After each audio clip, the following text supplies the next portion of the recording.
I am Dr. S. Subhasheela, Assistant Professor, Department of Commerce, Banking and Insurance. I am going to talk about the commercial banks in fundamentals of banking. Now, let us see what is a commercial bank. The term commercial bank refers to a financial institution that accepts deposits, offers checking account services, make various loans, and offers basic financial products like certificates of deposits and saving accounts to individuals and small businesses. A commercial bank is where most people do their banking. That is what commercial bank defines can be described as a financial institution that offers basic investment products like a saving account, current account, etc. to the individuals and the corporate. Along with that, it provides a range of financial services to the general public such as accepting deposit, granting loans and advances to the customers. That is, let us see what about types of commercial bank. Commercial bank Commercial banks are classified into two categories, that is scheduled commercial banks and non-scheduled commercial banks. Scheduled commercial banks are further classified into three types: private bank, public bank and foreign bank.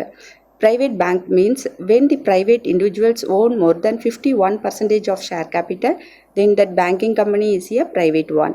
However, these banks are publicly listed companies in a recognized exchange. Public bank means when the government holds more than 51% of share capital of a publicly listed banking company, then that bank is called as a public sector bank.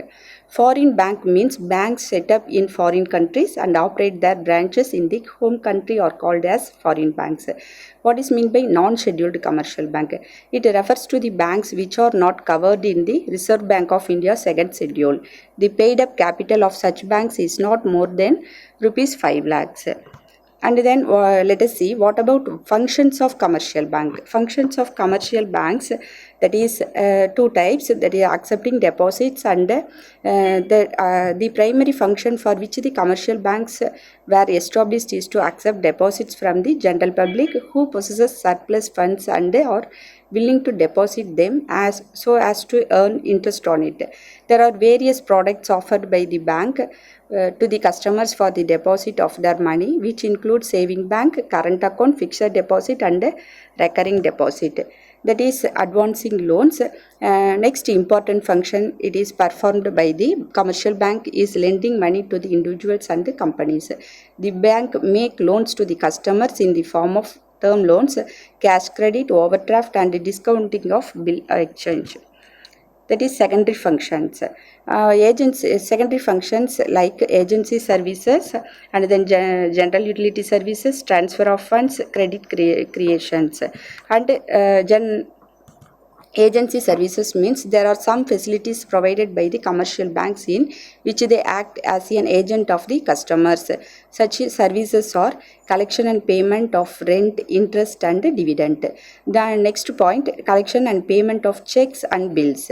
Then next one, buying and selling securities, payment of insurance premium and subscriptions, sale of application forms of competitive exams. And then general utility services. Commercial banks provide general utility services to the customers and charges a fee for the same. It covers services like safe keeping of valuables, documents, etc. in locker or wallet, ATM card, credit card and debit card facility, issue of demand draft, pay order and travelers checks, internet and mobile banking. Next one, transfer of funds. Banks assist in the transfer of funds from one person to another or from one place to another through its credit instruments. Next one, credit creation. The commercial banks are authorized to create credit by granting more loans than the amounts deposited by the customers. A commercial bank offers an array of facilities such as internet banking, mobile banking, ATM facility, credit card facility, NEFT, RTGS and so forth, for which it charges a definite sum as a fee for providing these facilities. Next one, credit creation. The loan is credited to the account of the borrower. Every bank loan creates an equivalent deposit in the bank. Therefore, credit creation means expansion of bank deposits. The two most important aspects of credit creation are liquidity and profitability. Liquidity means the bank must pay cash to its depositors when they exercise their right to demand cash against their deposits. Profitability. Banks are profit driven enterprises. Therefore, a bank must grant loans in a manner which earns higher interest than what is paid on its deposits. Credit creation is the expansion of deposits. Then, what are the types of credit creations? There are mainly two ways of analyzing the credit creation process. One is simple credit creation and another one is multiple credit creation. Simple credit creation means one bank operates all the cash deposits and checks. Multiple credit creation means when a bank creates a derivative deposits, it loses cash to other banks. The loss of deposit of one bank is the gain of deposit for some other bank. This transfer of cash within the banking system creates primary deposits and increases the possibility for further creation of derivative deposits. And then limitations of credit creation. There are specific limitations on the power to create deposits. While banks would prefer an unlimited capacity for creating credit to increase profits, there are many limitations. These limitations make the process of creating credit non-profitable.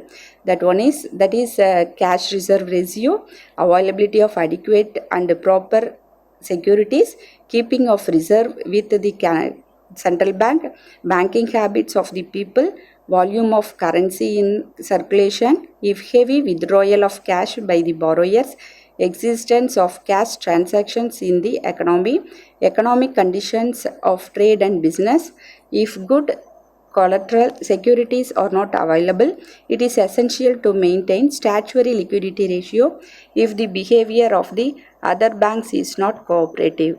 Thank you.